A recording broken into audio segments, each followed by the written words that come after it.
Hello guys, আজকে আবার একটা ছোট্ট মিনি ব্লগ নিয়ে চলে এলাম সকাল সকাল। আমি আর মিঠুন ভাই করে গোপীবল্লভপুর যাচ্ছি। আমার সঙ্গে আজকে ভীম আসেনি, তাই আমি আর মিঠুন ভাই মিলে একটু এগিয়ে যেয়ে একটু টিফিন করে নিলাম, কারণ আমাদেরকে খুব খিদে লাগছিল। তারপরে দেখলাম রাস্তা প্রচুর খারাপ আর ঝিরিঝিরি বৃষ্টি শুরু হয়ে গেছে।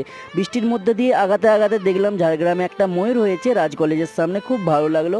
দিয়ে সরু রাস্তা ধরে চলতে চলতে চোখে পড়লো হঠাৎ করে একটা আলু গাড়ি পাল্টি হয়ে গেছে। তার যে আলুগুলো একটা অন্য গাড়িতে পাল্টাই করে নিচ্ছে, আর অনেক লোক জমা হয়ে আছে। এই দেখতে দেখতে আমরা পৌঁছে গেলাম গোপীবল্লভপুর ফ্লাইওভার, যেখানে সুবর্ণরেখা নদীতে এখন জলটাও বেড়েছে বর্ষাকালের জন্য, আর আকাশটাও খুব পরিষ্কার আছে।